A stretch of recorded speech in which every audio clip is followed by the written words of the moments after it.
If your vehicle's engine is carbureted, it is equipped with a power valve or power valve circuit that adds fuel to the engine during heavy load conditions. On Rochester, Carter, and other styles of carburetors that utilize a power valve piston or metering rods, failure symptoms would include sluggish engine performance under load, or a lean condition noticed by surging or bucking while driving down the highway. These conditions are commonly attributed to varnish buildup on the power piston inside the carburetor. This causes it to stick in the down position, creating a lean fuel mixture. To cure this problem, you must remove the air horn from the carburetor. Remove the air horn gasket and pop the power piston and metering rods up and out of their position. Be sure not to disturb or lose the small spring that sits below the power valve piston. Clean the outside of the power piston and metering rods with carburetor cleaner to remove varnish. Also, be sure to clean the piston well at the same time.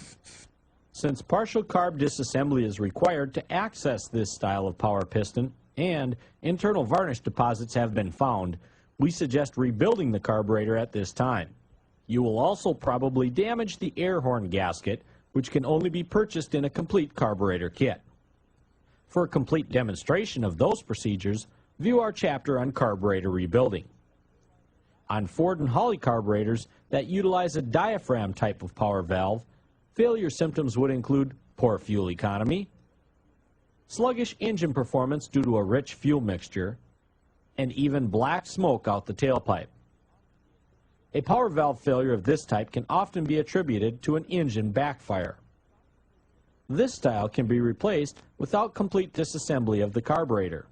On many Holley carburetors, the power valve is located inside the fuel bowl in the main metering block.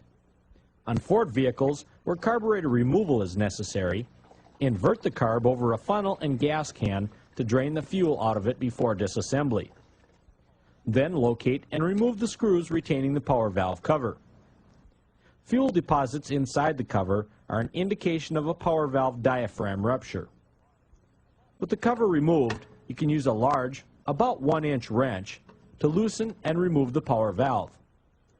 Compare the new and old power valves to be sure of correct replacement.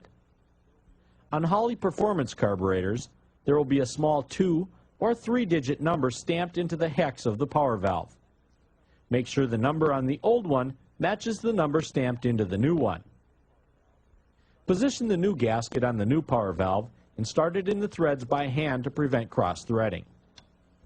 Snug the power valve in place with the wrench, but be careful not to over-tighten it, as it is quite easy to do with a wrench that large. Then reposition the power valve cover and install the cover retaining screws. Snug them up with a screwdriver once all of them have been started in the threads. Reinstall the carburetor on the vehicle and test drive to be sure of correct diagnosis.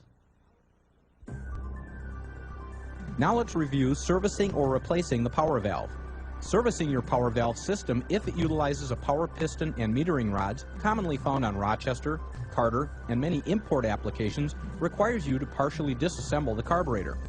Because damage to some of the gaskets will occur during this procedure that can only be obtained in a carburetor overhaul kit, we suggest rebuilding the carb at this time. With the power piston and metering rods removed, clean any varnish or deposits from them, as well as the piston well inside the carburetor. Once clean, reinstall the power piston and check for free operation. Reassemble the carb in the reverse order of disassembly, making sure to replace any gaskets that may have been damaged. On many Ford and Holley carburetors, a diaphragm type of power valve is used and can be replaced without complete carburetor disassembly. On the Holley type, the float bowl will have to be removed, and on the Ford type, a small cover and 4 retaining screws will have to be removed. Use an appropriate wrench on the hex part of the power valve to remove it. Install the new power valve and gasket, being careful not to over-tighten it with the large wrench. Reinstall the float bowl or cover and tighten the screws appropriately. Start the vehicle and test drive it for proper operation.